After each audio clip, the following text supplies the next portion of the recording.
Time.gov, new official time clock sponsor of the Voluntary Viewing podcast. Lucas, as you edit this, just remember, it's the, 17th class. Time.gov, please give us money. Oh, God, my hands hurt. But by your website's design, I don't think you have much money. Oh! I don't think .gov. much has been It's the put government. Into this. They have as much money as they want. Because if Let's they read need to their get more privacy money, they'll policy. just print more. What is their privacy policy? They're storing cookies for this synchronized clock. It's a website. Now we know what run. time zone you're in. It's a website run by the National Institute of Standards and Technology. That doesn't sound real. Also, it has technology in the name. Meanwhile, this website is straight up 90s. I mean, as 90s I've ever seen. The official Bureau of Correct Things. The official Bureau of Corrupt Things. That sounds even cooler. I'm in for that bureau. This website is intended as a time of day service only. After the initial time step, the running clock shown is based on the local computer oscillator, so it should not be used to measure frequency or time interval. Huh. What the fuck does that mean? Don't use it for a timer. Don't measure time with it. Okay. Well, that doesn't seem... What's the point then? Yeah, that's Right? what a fucking clock is. Wait, does us using this for a clap sync immediately violate the terms of service? Yeah, no, they're gonna kick down our door, man. Oh shit, dude, we should have done that. Oh no. Yeah. And then we get indoctrinated into the bureau, and then we are now in charge of it, and we have to stop the the evil interdimensional monster thing from coming through, and Gary Oldman's dead. Are you describing the movie R.I.P.D.? No, I'm describing Oh my the video. God. Jesus Christ. That's a sentence that has never been said before. Brand new sentence. Why? Of course I'm not referencing R.I.P.D. Come on. No one has ever referenced R.I.P.D. That movie's been dead for 50 years. R.I.P.D. No one's called me that in a long time. Jesus. No, I was referencing Control, the video game. Ah. Oh, yeah. So much more relevant. It won Game of the Year. Oh, yeah, sure. Dude, Death That Stranding thing. won Game of the Year. No, Yeah. for us. Damn. Yeah, that's the only one that matters. Not wrong. If you listen to just our podcast, you'd probably think that. Yeah. Which, I mean, we're a media-focused podcast, so if you're just listening to us, what is that like for you? If this is your only piece of media that you expose yourself to, how are we? How are you?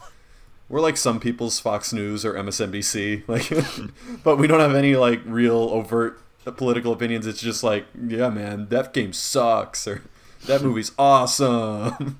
It's Because just some guy 20-year-olds think that it is cool. he woke up from a coma. He has no idea what's going on in pop culture. He's trying to figure it out, and this is the one source of media that he has. So he just walks in to work every once in a while and be like, "Hey guys, you read the new Chainsaw Man? Pretty good, right? Heard it's the best manga of 2019." Hey, have you seen that show Good Omens? Heard it's the 7th best fucking TV show of 2019. God fucking damn it. Way better than The Crown. Oh my god.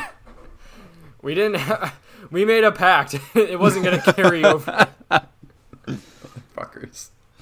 Welcome, one and all, to the 79th episode of the Voluntary Viewing Podcast, the first episode to come to you in the year 2020. Happy to have you here. Happy to do this. Hope you enjoyed our new intro theme. On today's podcast, we have the champ, Andrew Clark. Oh, yeah. I was kind of wondering, hey, you're, beating a dead horse. But then I remembered the Fantasy Football Championship was after the last podcast. I am the winner. You are all my subjects. I shall be a good king. At first. Yes, I shall be just, but of course there is certain rewards. I shall be fair, but cruel. I'm gonna rule our land with an iron fist. They shall love me because they fear me. So wait, is the runner-up the runner-up kind of the hand of the king, and then the third place is the runner-up kind is of the attempted usurper that I had executed in public. Okay, so third place is the hand, right? Because I didn't try to beat you. I did really good, but Third place not is good enough nothing to but a dethrone petty you. village that was burned to the ground. Oh, Fields right? sowed with salt. Okay. Well then, consider myself an open rebellion, and come approximately 9 months, I will attempt to raise your kingdom. No, but in all honesty, like, good run, you guys. I still really enjoy Fuck doing. you. Well, no, I'm serious. Like, there are people in our group that I won't name that clearly don't really give that much of a shit and don't try as hard as they could, and I feel like the three of us are probably the ones that care the most. There you go. Alright, okay. You heard it here first. I appreciate you. Should I make another 30 for 30? Yes. What would it be called? You gotta have a cool one. Because we had the Cuck Rises for one of them. I mean, you were known as like the choker. Yeah. Before, so what are like the Heimlich maneuver? 30 for 30, the Heimlich maneuver. It's not bad, honestly. All right. I'll boot up my free copy of Premiere Pro that I accidentally have, and get working. What if I told you, after losing 2 years in a row, a man could do over 200 fantasy football mock drafts? Yeah. It was probably more like 100. But it's also not that great of a story. It's like the team that's consistently there finally like he pushed was it over really the edge. good. It would be like if the Buffalo Bills won on that fourth Super Bowl. Yeah, and then never went back. But it's like, hey, you know what? At the end of the day, they got it. It's all right. And the man who's being pursued by both the Time Feds and the Adobe Suite Secret Police is Ryan Holtz. Man, I'm a wanted man, everyone. I'm stealing time from the government. Most people talk about the time getting stolen from them by the government. I'm taking it back. I'm like Robin Hood. Taking time from their websites and giving it back to the poor. You're like Justin Timberlake in that one movie. In Time. That's a great movie. It was Low-key, underrated movie. Pretty fucking, like, really entertaining. Not really a good bad concept. movie at all. Yeah, the concept carries it, let's be honest. Yeah. But Justin not bad Timberlake at is all. just good enough. He's just good enough. He is somewhat charismatic, and that's all you need. I watched that movie in a grad level sociology class. Well done. Because we were studying Marx. And then like how Marx has like influenced popular culture was like the last part of that segment. And they're like, hey, write a 6-page paper on In Time starring Justin Timberlake. I'm like, wait, what? And then I watched it. I'm like, this is good. I had to illegally never mind. Yeah. We know the feds Andrew, listening. I bought Andrew, it you don't wanna... at full price. Andrew, you don't want any of this trouble, man. Life on the run, it ain't all it cracked up to be. Anybody can get it. You don't want none. Yeah, you don't want none of this, man. And then I am a man who may not be able to sing, but might be as charismatic as Justin Timberlake, Lucas the writer. Hey, Are you Let me have this. You don't have to sing to be as good as Justin Timberlake. Are you best friends with Jimmy Fallon? I don't want to be. Do you Have have you great done chemistry? a bunch of collabs with Timbaland? Because your names sound somewhat similar. Have you been spotted by a tabloid holding hands with your co-star, and then like everyone thinks that you're cheating on your significant other? Did you wear a really shitty looking camouflage tuxedo to the Super Bowl halftime show and have a really bad performance? And then rip off a woman's bra? What? Well, that was a different Super Bowl halftime show. Oh. Classic. No. Fuck Justin Timberlake. Wow, this took a turn. This is an official decree from the Voluntary Viewing podcast. The king has spoken. Timberlake, Jesus Christ. 2020, we are coming out swinging. Yeah. How do I kick Andrew from this call? The only God damn it. only relevant spicy content. Fuck Justin Timberlake. Yeah. All right, I think that will take us into News of the Week.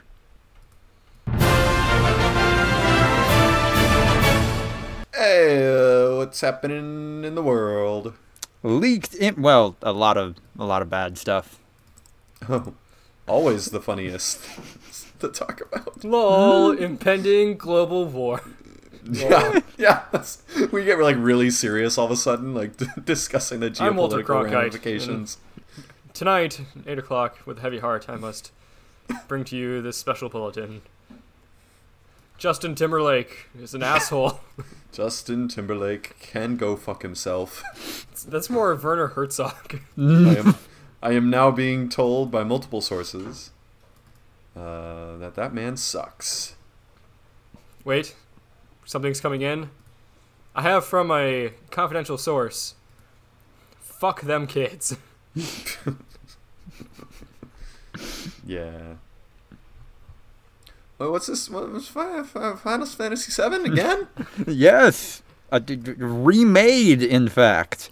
Leaked images from the Final Fantasy VII Remake demo reveal that the game will retain the original's iconic cross-dressing scene and finally showcases the character Red 13. Red 13 is actually the sequel to Final Fantasy VII Remake. Andrew, that's Final Fantasy Advent Children, and it's a movie. The remake. They're not calling it that, right? What are they calling it? They're calling it Final Fantasy VII Remake. No, I don't agree. I disagree that that's what they're calling it. I know news articles are reporting that. That's not real. Jesus Christ. In Japanese, is that a literal translation or like a rough translation? I do not know. I just know that all the branding has been Final Fantasy VII Remake. What percentage of the audience is English speaking versus Japanese speaking, would you say? For Final Fantasy, Yeah. I'd say it's a pretty even split. Okay. Yeah. I'm going to hold out hope that it's a literal translation that sounds fucking dumb in English. That's really like kind of cool in Japanese, but we can't understand it. That's my headcanon for this. This is pushing my limited knowledge of Japanese, but then I think in Japanese it would be Shin Final Fantasy VII. Or something like Lucas, that. You can't pretend, or you can't qualify yourself to be if you're a true weeb, you just pretend like you know Japanese, you speak it fluently. And you just go in with blind confidence and like sound really fucking dumb. That's the way you're supposed to do it. Got it. So I can't be confident without also being an asshole. Great. Yes, correct. I saw a really good post a couple days back that said the existence of Lil Nas X implies the existence of Lil Nas X, or Lil Nas 1, Lil Nas 2, Lil Nas 3, all the way through Lil Nas 9, and of course Lil Nas Tactics, Lil Nas 7 Advent Children, Lil Nas X 2. Yeah, probably. What about Big Nas X? Or is that not real? Oh, we don't talk about him. Okay. Not after the incident. Seth MacFarlane just accepted a 5-year overall deal for $200 million with NBC Universal. Oh, man. You guys like Family Guy? I'm more of an American Dad man, but it's all right. Damn. Well, he's not at Fox anymore. Wait, I think Fox still has, like, Family Guy and... Oh, yeah.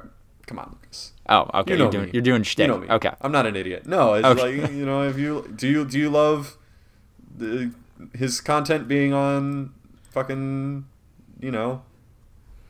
Fox, which I don't know why you would care. Right. American guess Dad what? went to TBS years ago, and that made zero impact on anybody. I mean, maybe Yeah. Okay. if people were smart and just bought a cheap antenna and then had free TV forever. But some people think that you need cable to watch broadcast nets. So there you go. Good luck to him, and Seth MacFarlane probably is worth that amount of money for 5 years, unlike whatever D&D got for their, I think now canceled overall deal. It was on the ropes, but so far it's still on there. It's still together.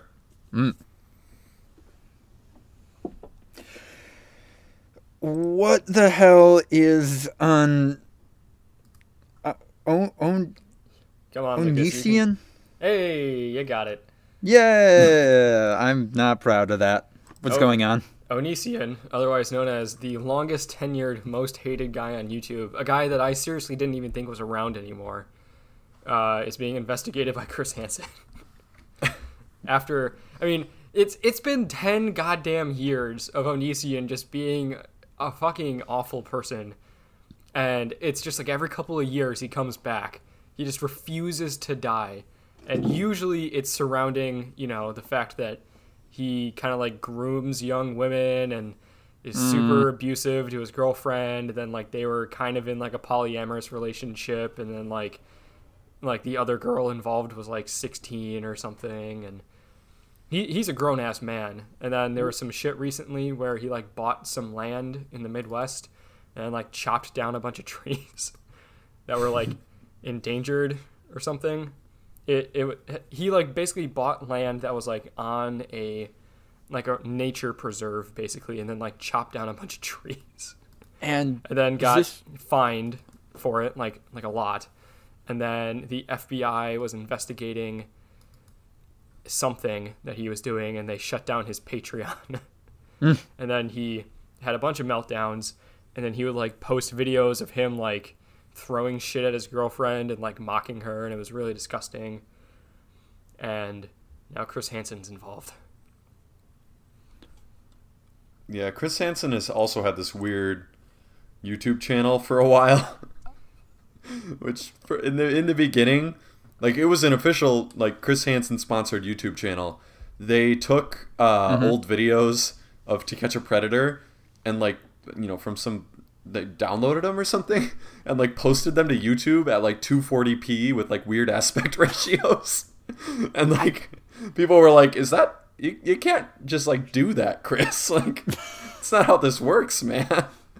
So I don't know if he's gotten better since, but at least in the beginning he had a weird YouTube presence. Spent his entire professional life surrounded by pedophiles. It'll do something to you. He worked for Dateline for a very, very long time. I just hate it because a lot of people definitely do boil him down to the child predator guy. And I feel like it would be frustrating as a very... to be called the child predator guy? Yeah.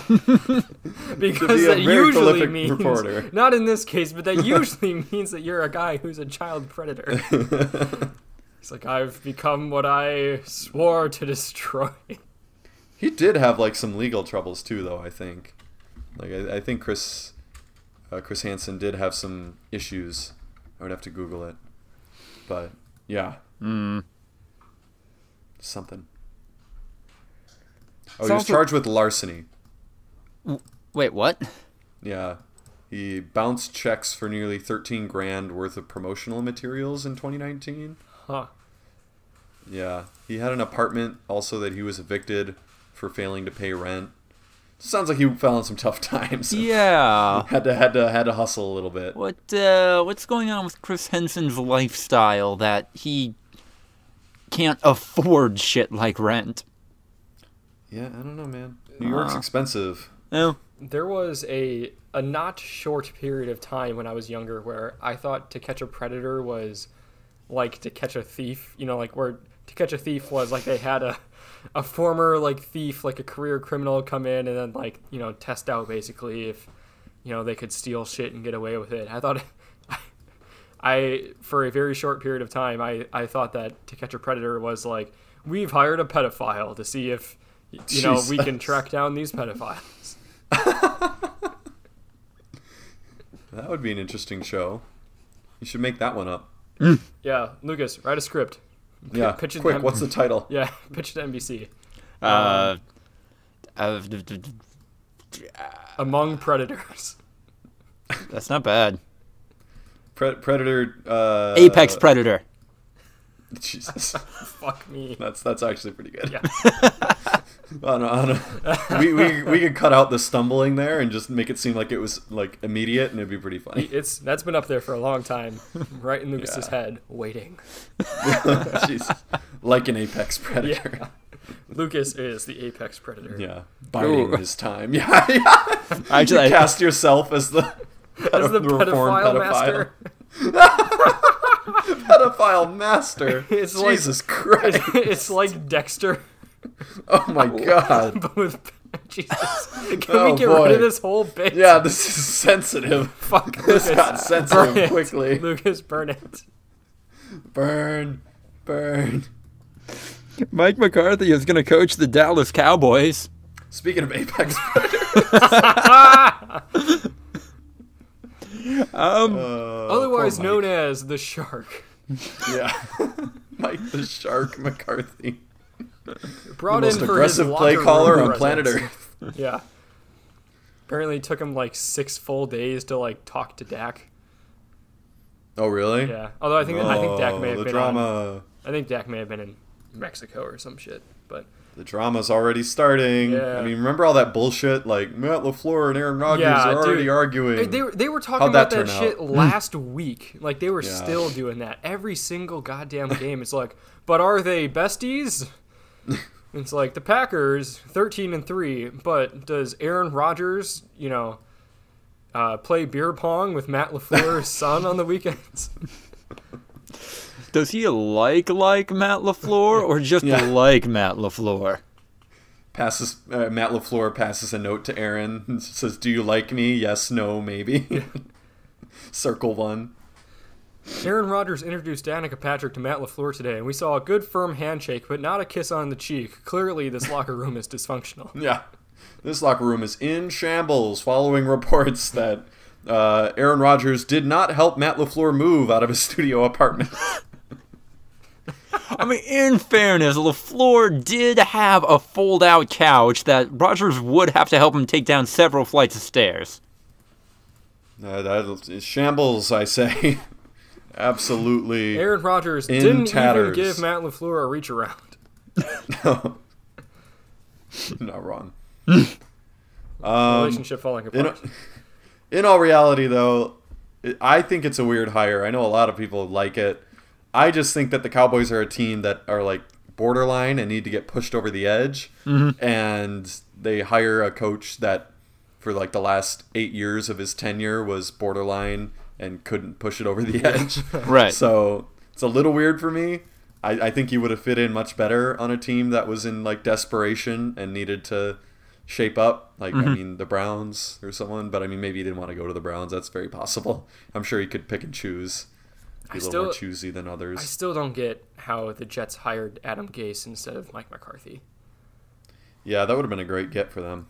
But was McCarthy holding out for more money, job maybe? He interviewed for. He said, I want to be the head coach of the New York Jets, and that's all I want to do. And then they interviewed him, and then they also interviewed Adam Gase, a guy who has never fucking been successful and is just a human piece of shit. And now all of his former players are like doing really well on other teams. Yeah. After being mediocre to below average with him as the coach. And like is Especially openly Ryan antagonizing his star players and and has a burner Twitter account probably. Yeah. That's just dedicated to talking shit to people who say mean things to him. Yeah. It's an Pierre interesting story. Delecto. Tale as old as time.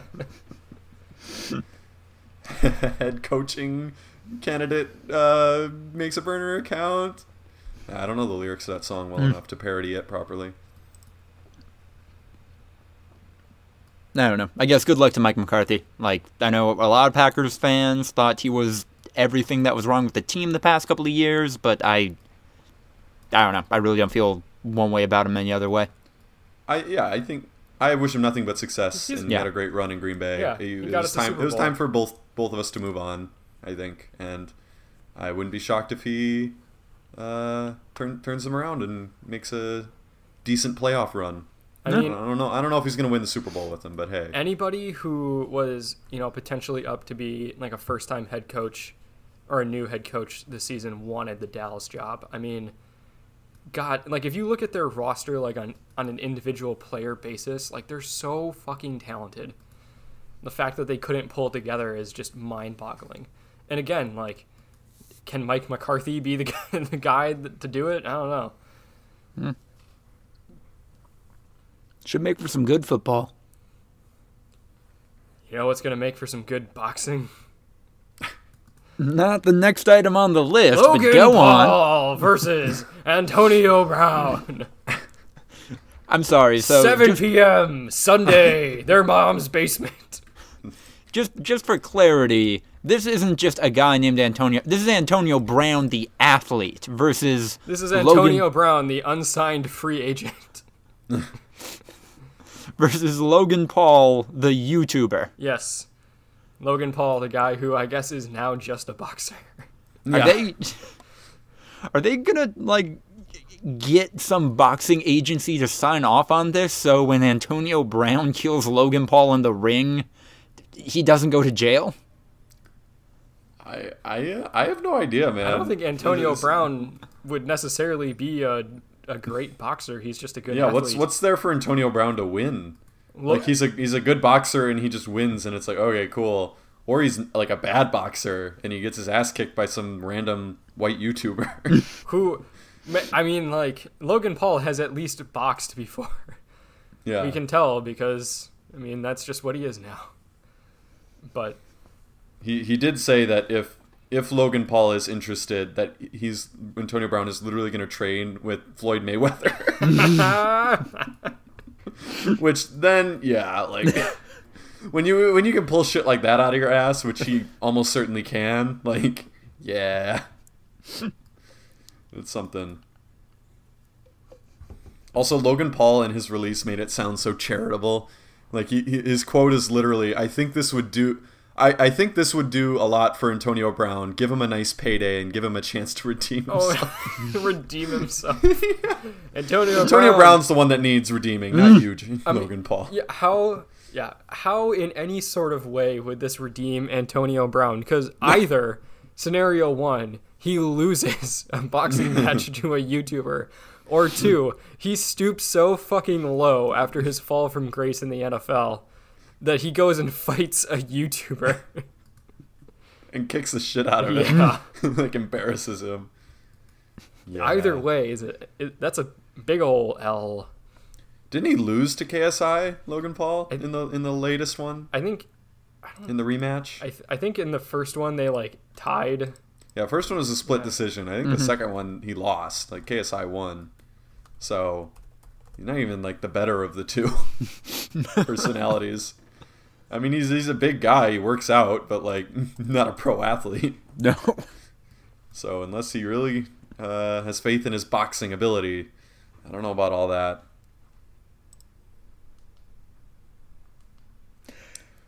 Speaking of sleeping on people... Casper Mattress, the company you've heard of on every podcast, is going public and, in doing so, revealed that they've never actually been profitable. I'm shocked. You're shocked that a disruptive tech startup is not doing well? Fucking disruptive. What a garbage word. Are they the people that I keep seeing ads for at the bottom of every news article that I read that says this, startup is disrupting a $2 billion mattress industry? Yep. Wait, hold the fucking phone. What? So I'm looking at their statement that they had to file. Mm-hmm. Their revenue, their total revenue for the year of 2019, this isn't profit, this is revenue, is $312,000. Oh. What? Their profit before any expenses is $154,000. That's like one person's salary. Mm-hmm. What the fuck, man? How many people work for them? Like 3? In the last 3 years, they lost like $300 million. No, $400 million. No, that's not right. What? In 2017, net losses of $73.4 million. In 2018, net losses of $29.1 million. Oh, these are in millions. Oh. Oh, okay. In thousands. Okay. Jesus Christ. Wow, I misread that. I was going to say, like, are they... Fuck me. No. They made $312 million. That sounds a lot more. They sold like 6 mattresses and just bled just hundreds of millions of dollars into podcast ads.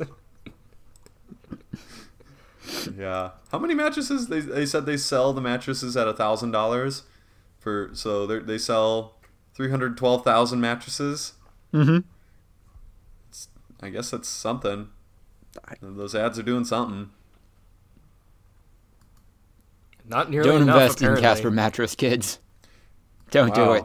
I don't think that we should disparage this frequent podcast advertiser. In fact, I think that as entrepreneurial spirits such as ourselves, we should try to aid Casper Mattress in the form of some sort of advertisement.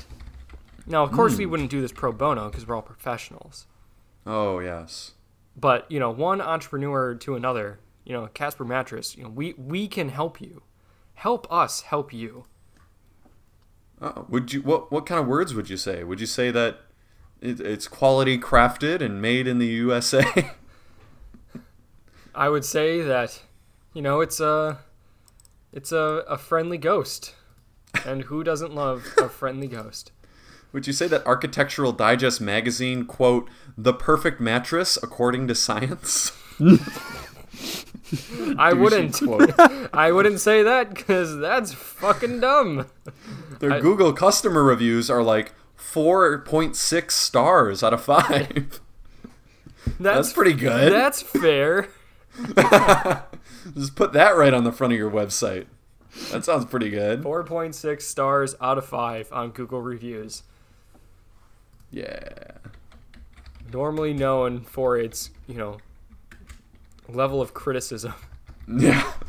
That's basically a Michelin star right there. Like that is a fervent review of that mattress. The Michelin star of the digital age. There you go. This is a bummer note to end news on, but I'm still really mad about it.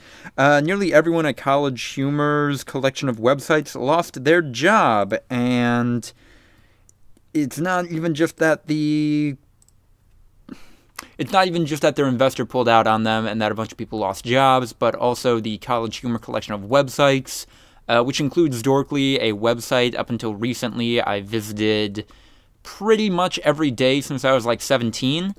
Those websites were shut down, and a lot of that content is just gone now. And that really fucking sucks. That's what happens, man. It's a rough world. Sometimes the CEO looks at a spreadsheet and deletes a row, and that represents 75 jobs or whatever. And sometimes Facebook lies about how many people are watching shit on Facebook, and then everybody pivots to there. That deals a major blow to the digital media industry, and nobody ever recovered from it. Yeah, I kind of forget about that sometimes. That Facebook kind of just fucked over so many people because they wanted more videos. Mm-hmm. And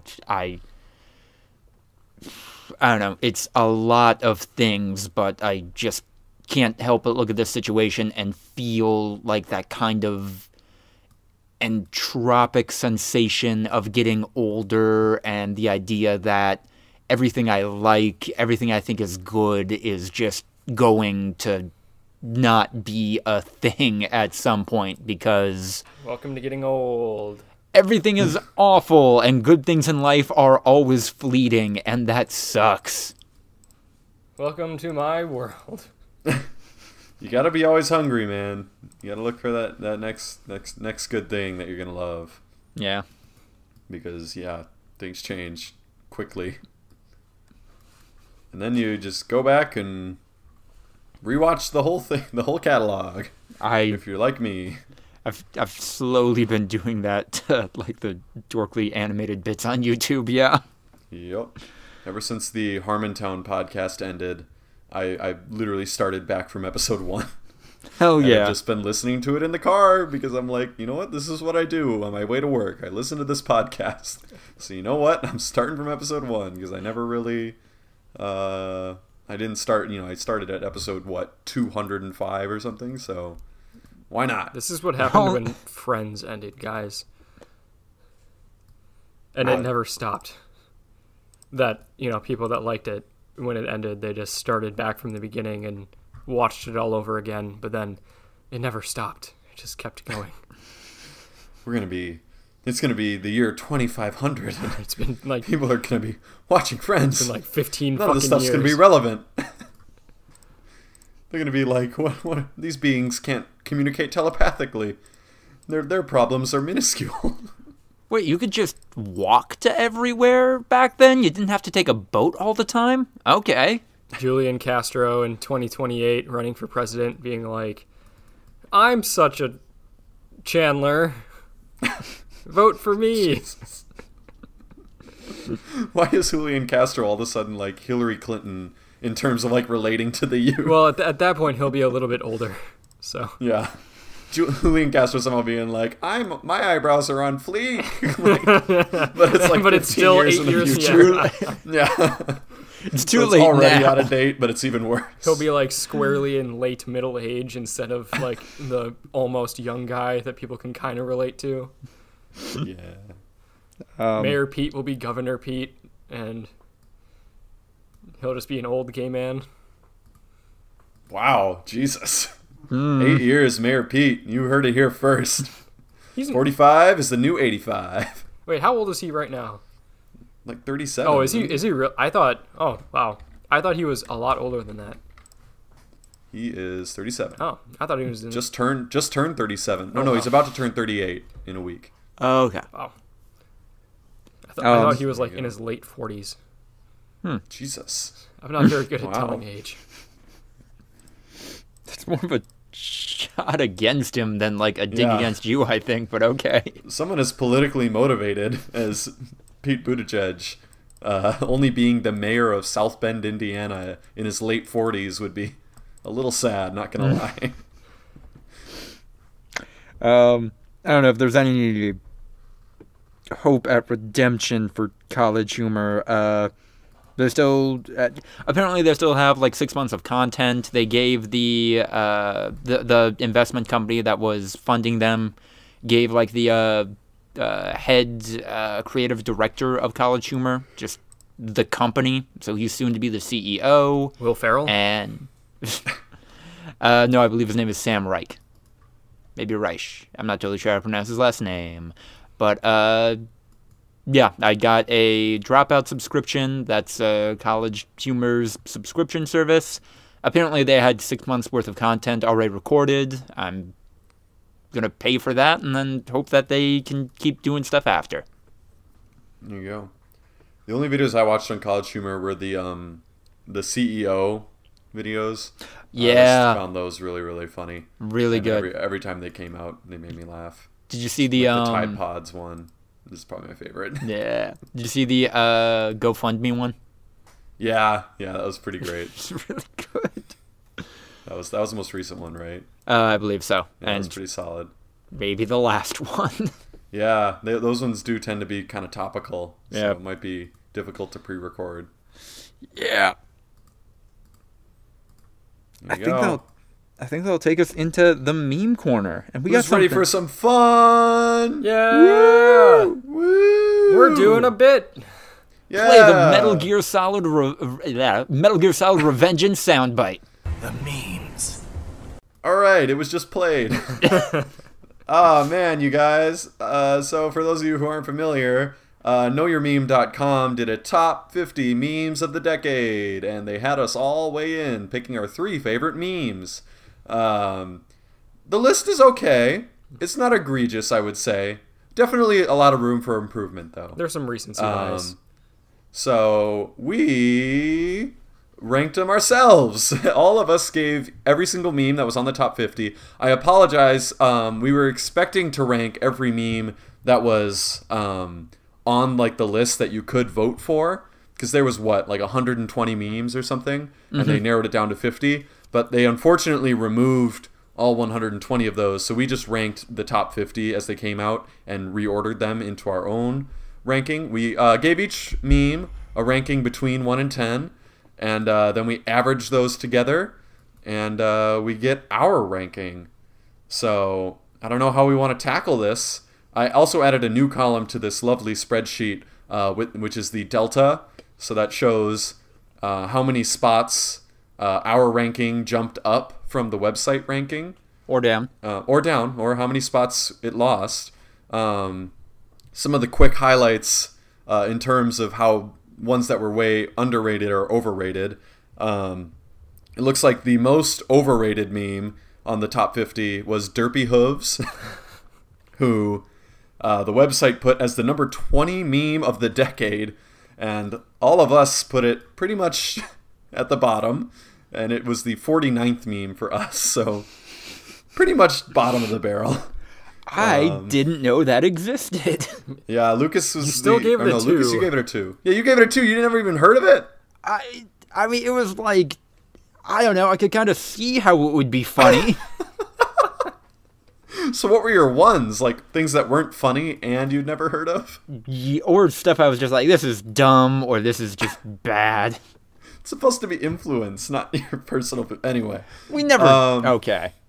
And then the most underrated meme was a tight race, but the winner was This Is Fine, who the website had at number 32, and we had tied for number 3, with me giving it an 8, Andrew giving it a 9, and Lucas giving it a 9. So, solid meme there. Yeah. What if we just start at number 50, go up? If any of us have anything to say about any of these, we just kind of interject with our thoughts and feelings. All right, let's count them down. Number 50, coming in at the worst tier, which means basically that none of us thought it belonged on the list at all, is Nick Cage as everyone. I saw, God, and this was maybe in like exactly 2010, I saw the crazy girlfriend meme or whatever photoshopped so it was Nick Cage's face on hers. Yep. That was the only time I saw this meme. I didn't realize it was a thing. Yeah, pretty bad. But the website had it at number 45, so we had it at 50. Not too overrated. Number 49, as mentioned previously, Derpy Hooves. Yeah. Very, very overrated, according to us. Number 48, we nailed it right on the head. Mo Anthropomorphism. Both had it at number 48. Our list had it 48 too. Lucas, you gave it a 4. It's a bit of a departure from me and Andrew. So I think I disagree on blast that this is a meme and not just I agree. a trend. That's why it's a 1. Yeah. But I never even heard of it. I don't know. I thought it was... at the end of the day, it's a fun thing, celebrating people being creative with their art style. It was the closest thing to Bowsette that he could find. Oh, Wait, we're getting there. Okay. We're going to get there. Okay. Number 47, Bane posting. And that was number 31 on the previous list, so significantly overrated according to us. Number 46, losing track already. Well, okay, so these are tied, I guess. Yes. Tied for 45th is Gamers Rise Up and Lord Marquard E, which were both towards the bottom, so relatively equal, not huge. Number 44 is Bruh, which I also kind of don't think is a meme, but I did give it a 4 because it was pretty... It's more of like a soundbite. Yeah, it was pretty popular, I will say. It's kind of like just a saying. It would be like if, like, would you consider Bay to be a meme? Well, it got the original audio clip of the guy going, bruh. It did get edited into a lot of things, which kind of makes it a little memey.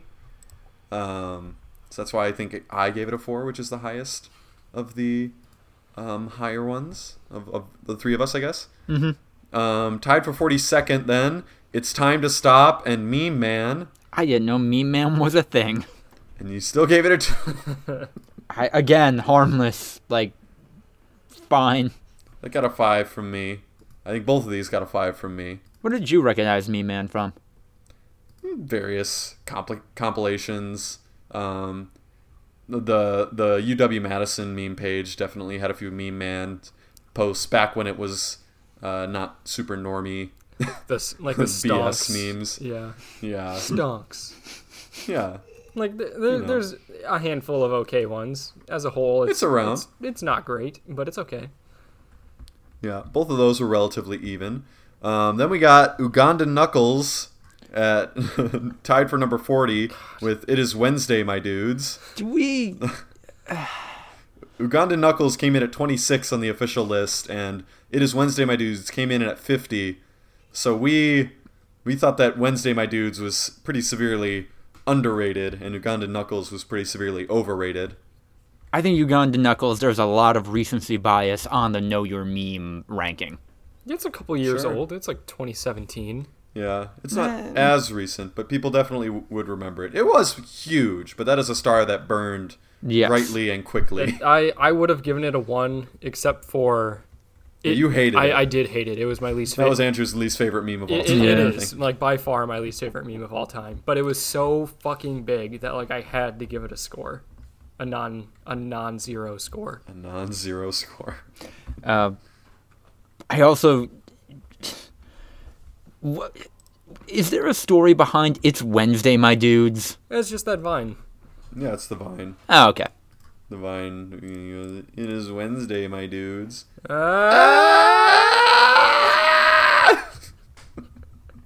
See, we're laughing. We're laughing. Yeah, that's pretty fun. I like that Vine. Can I do the next one?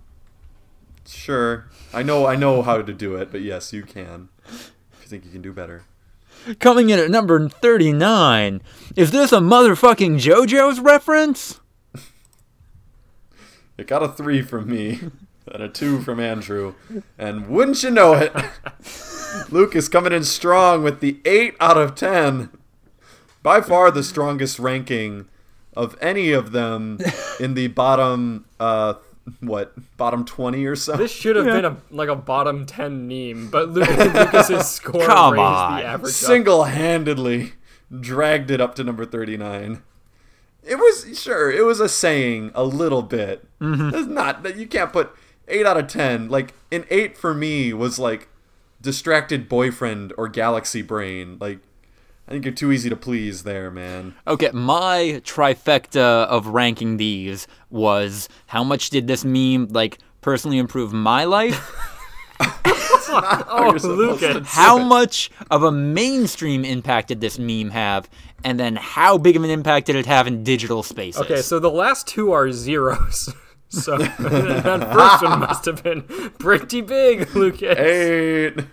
Dude, I would have given this a 9, but too many people have started saying, is this a motherfucking JoJo's reference in digital spaces? And it's getting to be a little bit of a problem now. Like, that brought it down for me, actually. That's the issue, is that it's too widespread. Yes. Luke is like, this is getting a little too mainstream. I don't know. We're gonna have to too tone normie. it down a little. Yeah. Some normie shit, man. Speaking of normie shit, at 38. Neon Cat. Yeah. It's a classic. Yeah, it's everywhere. You know, I was surprised that was in the 2010s. It was definitely early in the 2010s, but that to me reeked of like early YouTube type.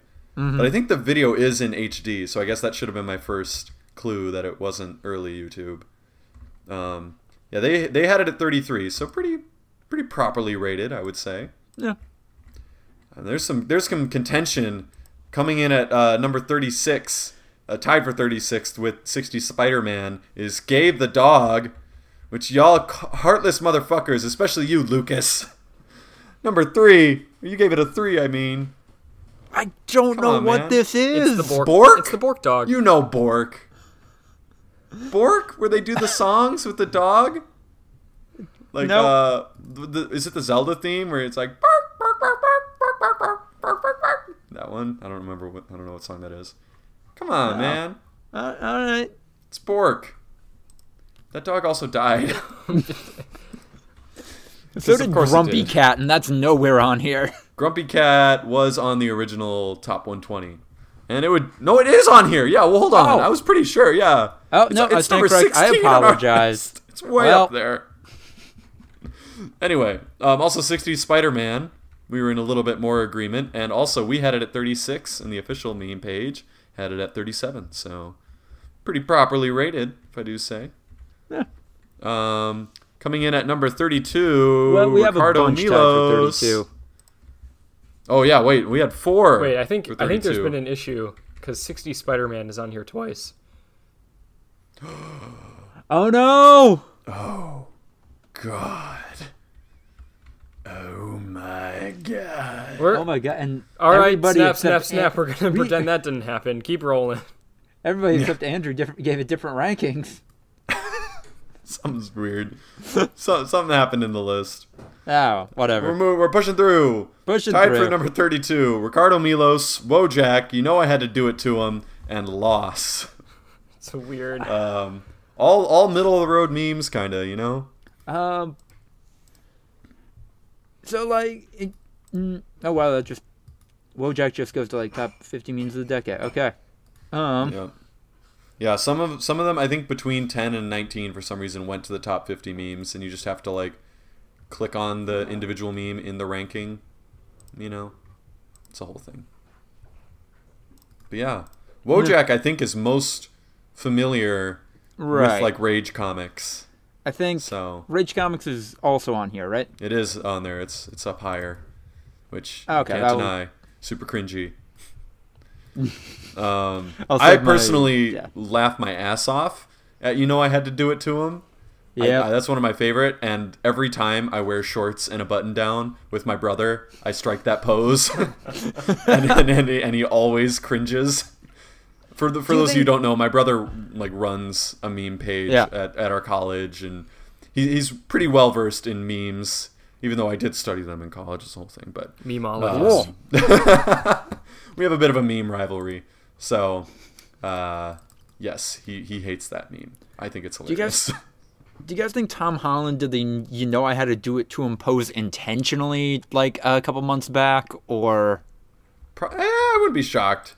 Oh, he's pretty well versed. He's a young guy. Yeah, culturally speaking. And then Loss is... It's a loss. It's fucking weird. The context of it is bizarre. It's a very strange fucking comic. And I can see why it got memed. Yep. They had it at number 5, though. It got memed in such a weird way, because kind of the point of the meme is that it's not obvious that's what it is.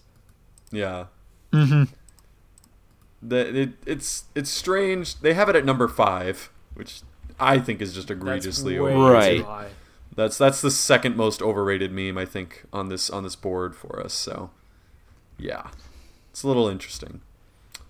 Speaking of overrated, 28. The first one that we have tied for 28 is Bowsette, which once again has been single-handedly dragged to the top by a 10 out of 10 from Lucas. You gave it guys, God damn it.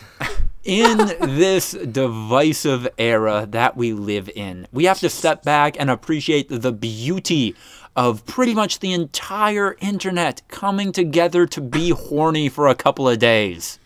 Bowsette is something that might not have crossed my mind if Lucas hadn't literally forced us to look at it on the meme corner of this podcast. Yeah, it was borderline sexual harassment how much Lucas like made me think about Bowsette when I didn't want to.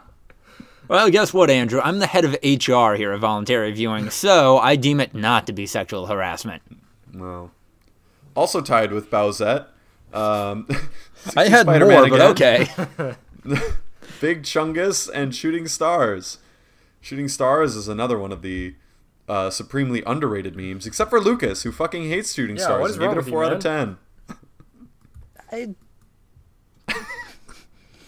Again, what is it? Wait, no! You know Shooting Stars! You know what it is. Come on. Okay, wait, I remember looking this up. Oh, okay. The airplanes in the night sky. Oh, yeah, that thing. Stars. Wait, oh no, that's a completely different song. Andrew! Andrew! That's by B.O.B. No. No, Shooting Stars is just the She's like a one shooting riff. star, and she moves so fast that I can't keep up. And then they do. It's usually someone like is skateboarding or something, and then they trip and go flying, and then it cuts to them flying through space with the thing. And look, even on the picture of Shooting Stars is another meme which Lucas supremely underrates. Bork in the picture of the meme. It's God a damn whole it. collection that I'm like, I think we can all agree that Big Chungus also had a little bit of recency bias. Yeah, Big Chungus was a little underrated, but I mean they had it at 27 and we had it at 28. Like I like the meme. It's a pretty good close. meme. Yeah, Big Chungus was pretty decent. No doubt. Tied for 25, we have Dat Boy and Steven Crowder's "Change My Mind" sign. Steven Crowder's "Change My Mind" was a little underrated for us, which I agree with. It's a pretty solid one. Oh shit! What up? We were unanimous for Dat Boy. We all had 6. We agreed. Yeah. We agreed for once. What, I mean, Dat Boy, it's solid. Oh shit! What up? What I gave Steven Crowder like a 7. What made you guys a little more middling on it? It was big, but it wasn't. Okay. For me, my favorite edition of the Steven Crowder "Change My Mind" sign was a really shitty Facebook meme in which they didn't even do it properly, but it was posted to the Old People Facebook subreddit, which is one of my favorite subreddits of all time. Just go, everyone listening, stop what you're doing, go to reddit.com/r/oldpeoplefacebook and just go to top all time and just scroll. You'll lose like 2 hours of your life just laughing your ass off at like old people not quite understanding what Facebook is. So it's a really poorly done Facebook meme version of the Steven Crowder sign. And it's and one of the top comments is, "This guy's sign keeps changing." It's just like perfect innocence of not understanding both how memes work and how shitty Facebook memes work. So that's my favorite, which doesn't follow the format at all and isn't even technically like part of the meme, but it is pretty funny. I enjoyed it when it was popular way back in the day. Also, wait, hold on. How did this hour ranking change? Also tied for 25 somehow is Hide the Pain Herald.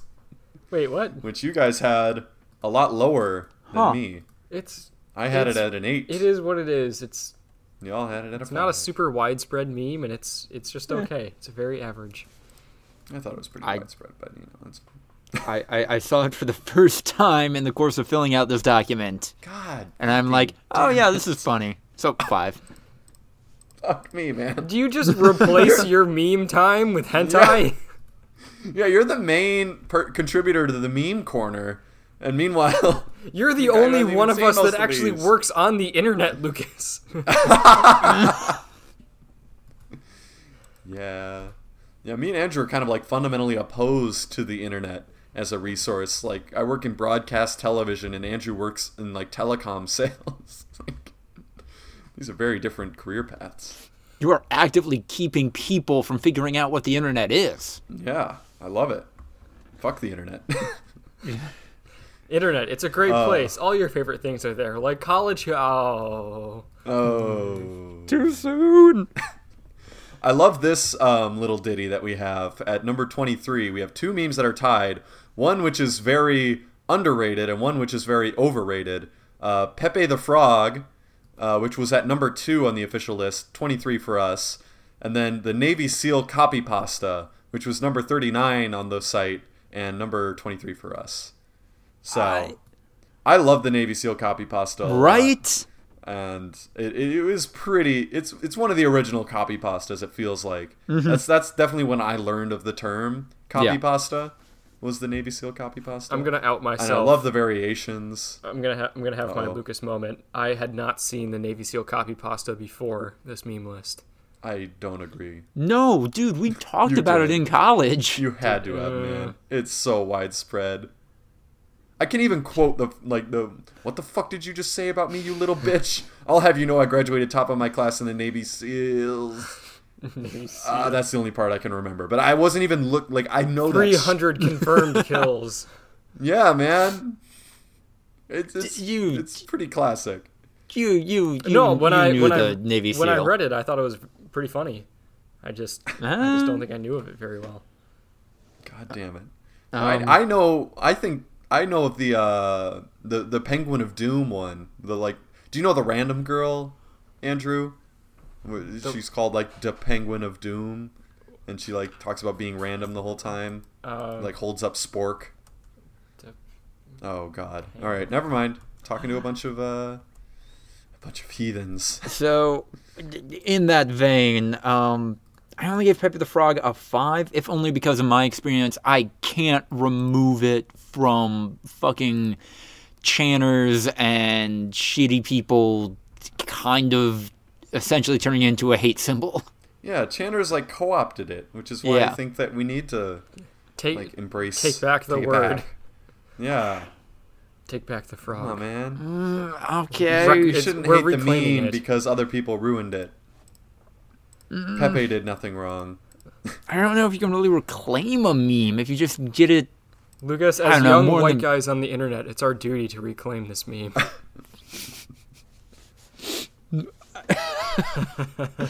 I can't top that sentence, Andrew. Let's move on to the next one. Also, once again, just because you dislike it, Pepe definitely had a lot of effect on a lot of shit. It was very influential, and I think a lot of people would recognize, oh, that frog, that's a meme. Even old people might be like, what's that frog? Oh, yeah, it's a meme, right?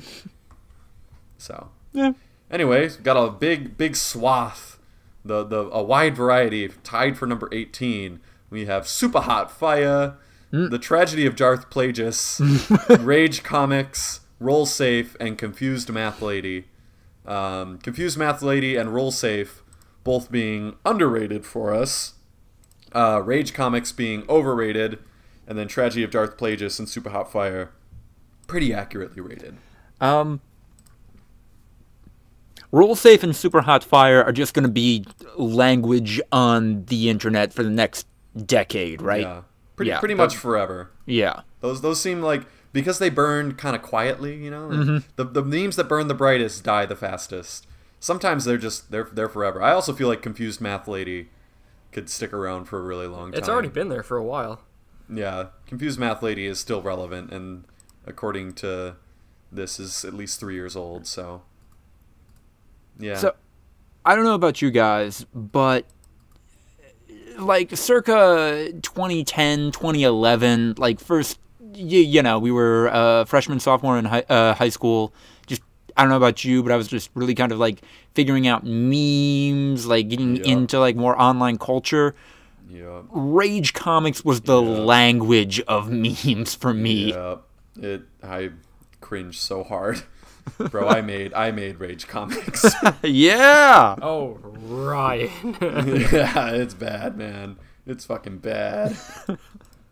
So cringy. That's how I got into Reddit. I downloaded a Rage Comics app, recommended to us by friend of the podcast, Jason Becker. Recommended to me, I mean. He was like, have you ever seen Rage Comics? And I was like, what? No. So I just downloaded an app and would browse it.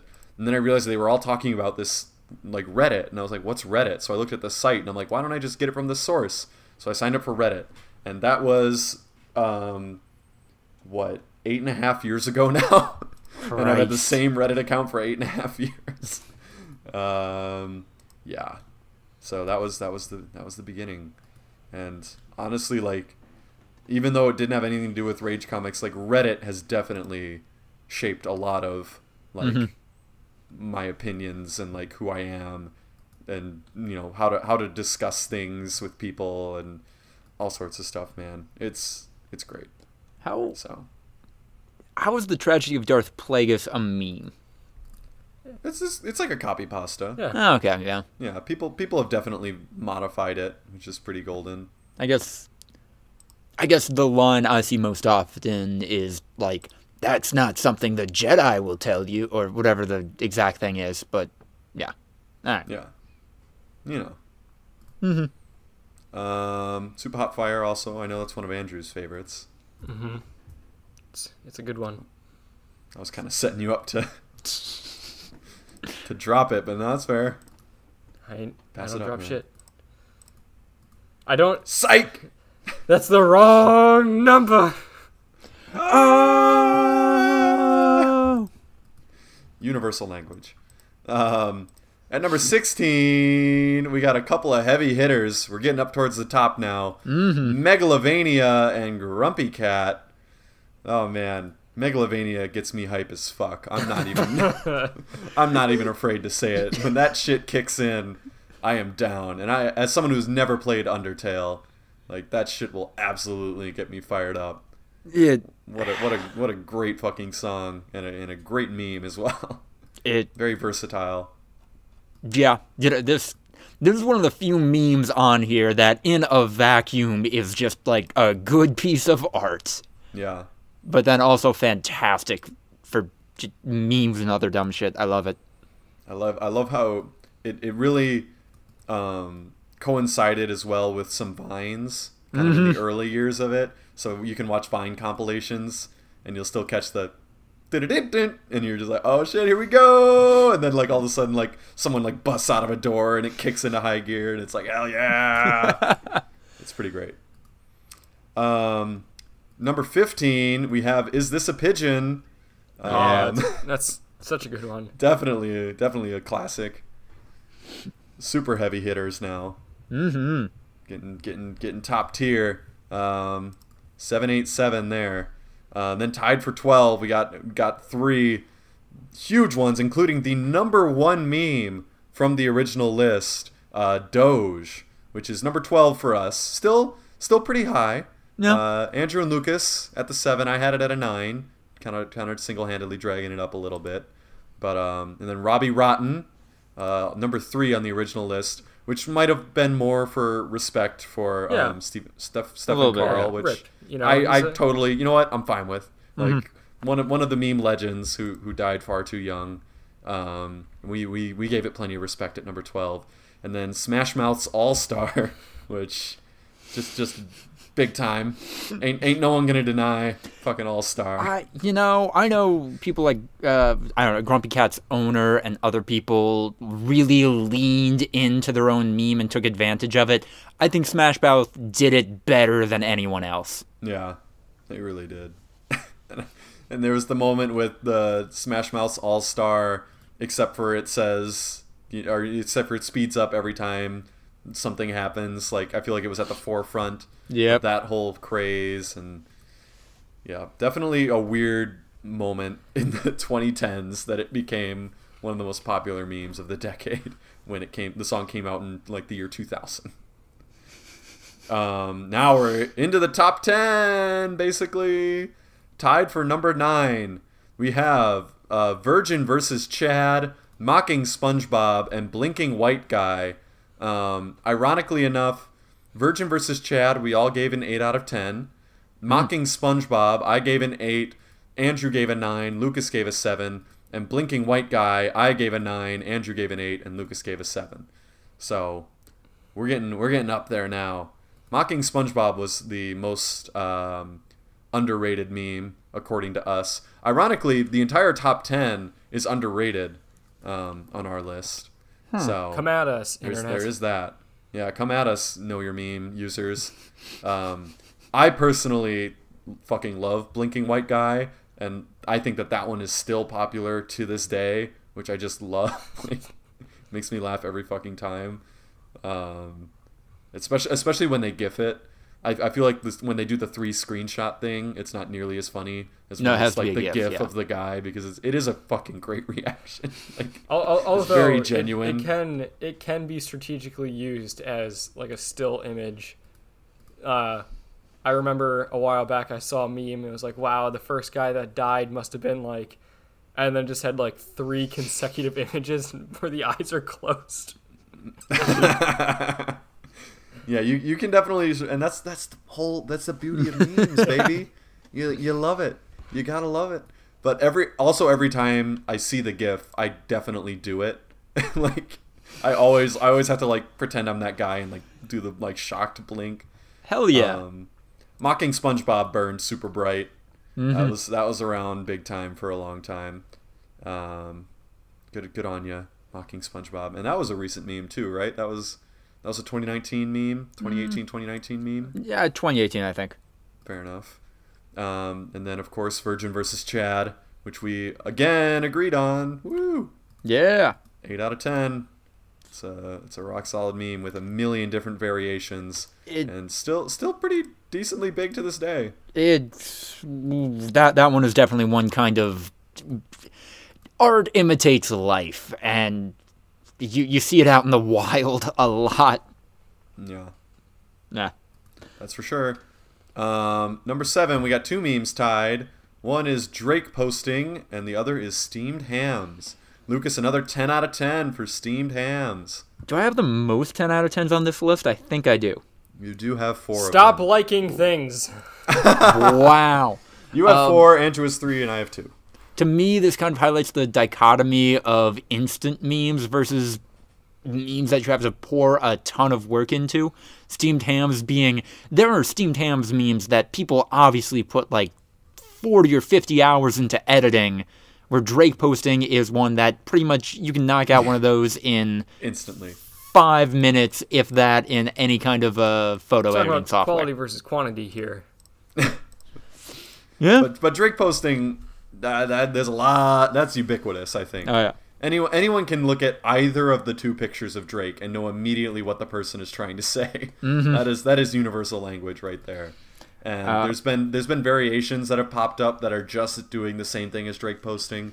And every time I see it, I always go, "Nah, just hit the classic, baby. No need to reinvent the wheel here." Yeah. Now we're here. Yeah. Up to the top 6 memes. Tied for 3rd place, we have This Is Fine, Distracted Boyfriend, Galaxy Brain, and Surprised Pikachu. And we have the first 10 out of 10 by Anon Lucas with Galaxy Brain from Andrew. Galaxy Brain may be my favorite meme of the decade. Just it's pretty huge. It's so big. It's everywhere. You can do so much with it. And like I laugh pretty much any time somebody uses it correctly. It's so good. I don't disagree. I feel the same way. My personal favorite on the list is probably Surprised Pikachu. Mm-hmm. Surprised Pikachu definitely makes me laugh every time I see it properly. Like, it's just such a perfect condescending way to make fun of someone. Like, I remember back in the day when it was image macros, it was Kermit sipping tea, and he would always be like super judgmental. I feel like this is like the perfect passive-aggressive, like, go fuck yourself. Yeah. Me, says obvious thing. Surprise Pikachu face. Like, it's fucking gold. There's so many great ones. I don't love when it's like a specific like situation that we've all done. I like it when it's more making fun of a very specific situation of like, Seahawks in the Super Bowl throws it on 2nd and 1 on the goal line, interception, and then shocked Pikachu face. I love ones like those. Distracted Boyfriend definitely has become another universal language that's going to be around for at least another 5 years. Yep. And there's a lot of variations, and I love how nowadays people are using the other pictures from that stock photo Yeah, found the other meme. 30. Yeah. there's other photos of different situations between those three characters. And it's so ubiquitous that people know those characters well enough to be like, holy shit, like, these are famous people. Like, I think I would definitely recognize at least the girl in the red dress if I saw her on the street. Like, yeah. Or maybe the guy if he was wearing his facial hair the same way. And then, come on, this is fine. Give it up. That's just a life. Classic. Yep. That's a classic. That's a mood. That is absolutely a mood, and pretty much that can be applied to any situation. Here we are, guys. Tied for number one.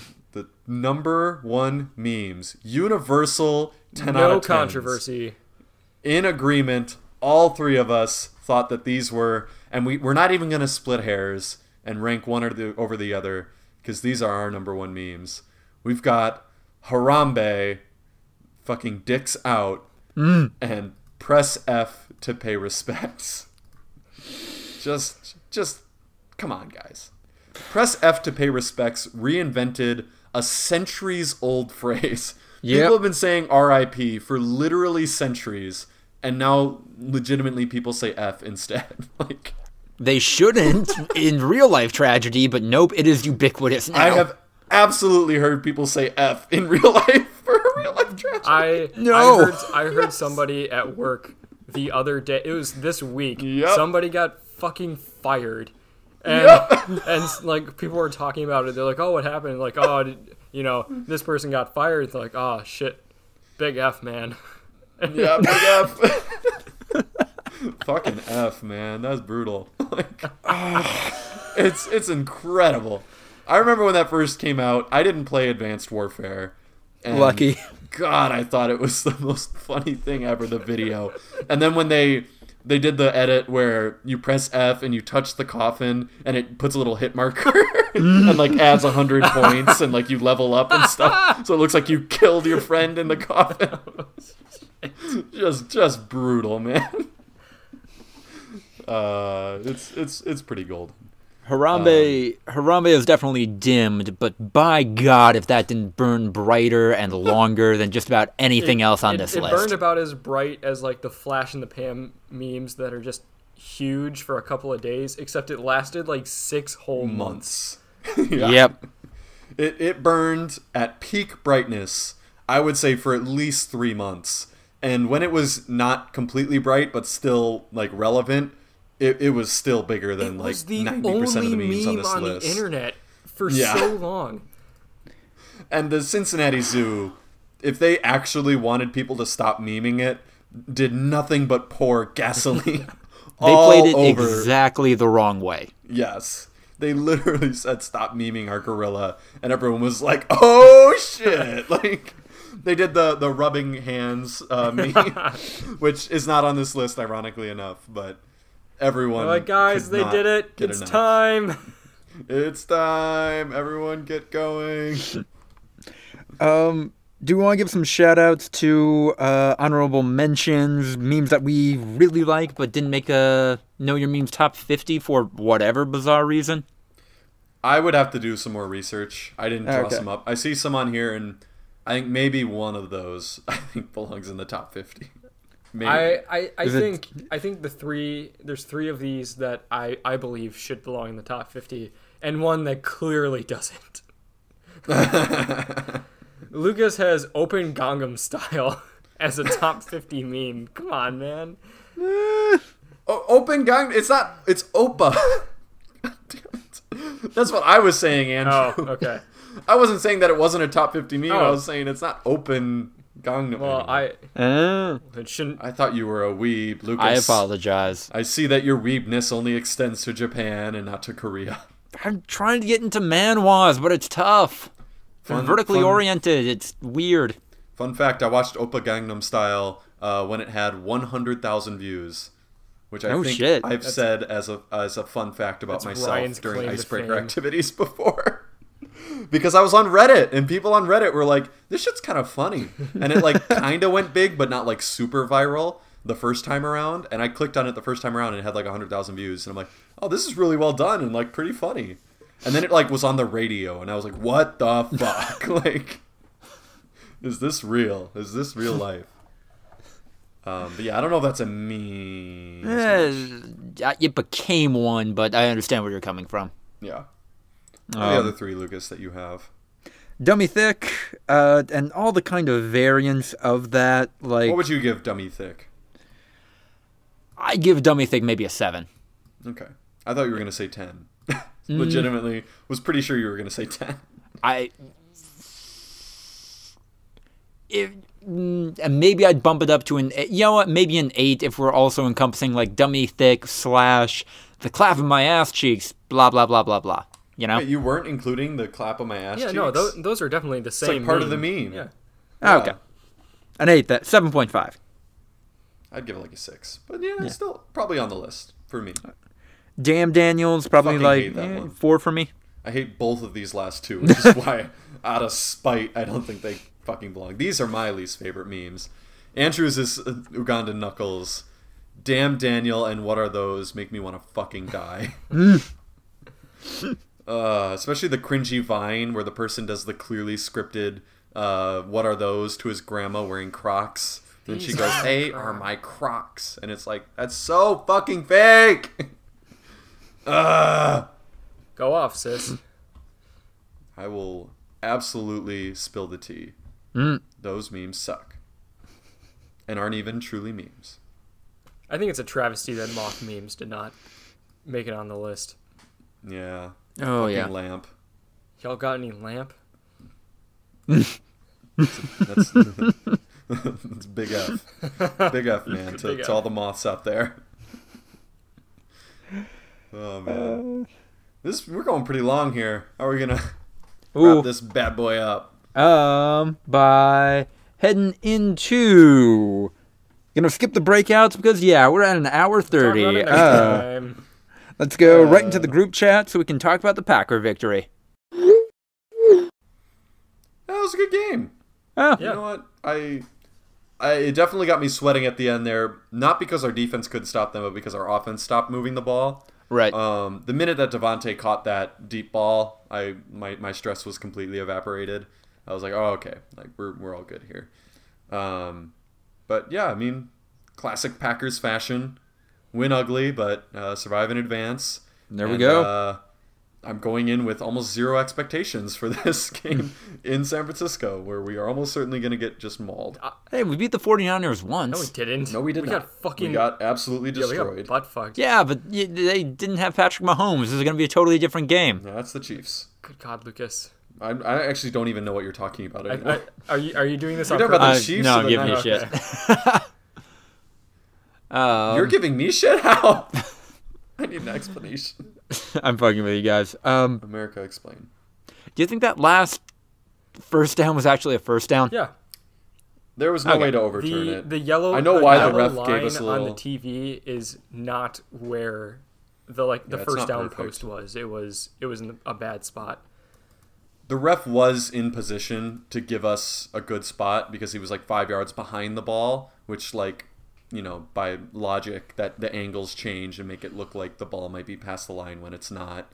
But yeah, I mean, also if we didn't get it, it's 4th and inches. We're probably going to go for it and hopefully get it, and then the game's over anyway. And if we don't get it, it's like a minute 40 with no timeouts to try to score a touchdown. I think that play may have potentially. I'm calling it now. This is recorded, 2 hours after the game was done. I think this is going to be the start of a new meme. After additional footage came in. Yeah, that What was the weird. fuck was that? I've never heard of that before. They're like, oh yeah, we just got some new footage in. We're gonna take a look at that. We're like, wait, what? No, what? Yeah. Well, they went back to review it, and they were talking about they're probably reviewing whether or not they should give them their timeout back. But then he went back to the Microsoft Surface to look at something, and I was like, they're looking at shit. What is going on here? I saw TJ Lang put out a tweet and it's like, I invoke the Freedom of Information Act to find out where the fuck this additional footage came from. Right? Yeah. That was very weird. Just I can imagine some shit like girlfriend, boyfriend, girlfriend nothing, boyfriend nothing, girlfriend. After reviewing additional footage, I've decided to restart the fight. I don't know. Yeah. Good luck with that one, Andrew. You should make the first post. I'll workshop it. Okay. I don't know if you guys have seen the meme that's been circulating on at least the Packers subreddit. They've been trying to launch it into the mainstream. Aaron Rodger, but it's like all horribly misspelled. It's a really shitty drawing of Aaron Rodgers by one of the members of the subreddit. And people have been memeing that literally all week instead of like discussing like the upcoming game. They've just been doing shitty pictures of Aaron Rodgers. And I was very close to firing up Premiere and re-editing the scene from Rogue One where Darth Vader slaughters everyone, with putting Aaron Rodgers over Darth Vader and like a bunch of Seahawks over all the rebellion. Would have been a good one. You can still do it now that the game is happening. Yeah, I can still do it next week for 49ers. It'll be less relevant. No, though. I think it might be just dead do by it, then. but with the Seahawks. It's the post game. Oh, it won't be. I was going to put it in the post game discussion of the NFL subreddit, which probably would have blown up and done pretty well. But yeah, oh well. My only other kind of insight on this game is that, and I know I'm saying this as a Packers fan who's used to the Packers getting all the calls, but refs were not giving us any help this game. We don't get all the calls. Like sometimes we benefit, sometimes we don't. I don't think any team got I don't think any particular team help. benefits from calls. I think that losing teams sometimes get calls. Like that's just a fact to keep the games close. Like I don't think that a specific team gets the calls. It's a thing. I don't know. It's how averages work. Some teams benefit a little more from ref calls. Some teams don't. That's how it happens. It changes every season. Whatever. Yep. Yeah. So, as a Packer fan, everyone, be sure to Venmo me, between $50 and $200 to keep the refs on our side for next week. This is very important, guys. Cut that from the podcast. We can't let the public know. I think that's it. Yeah.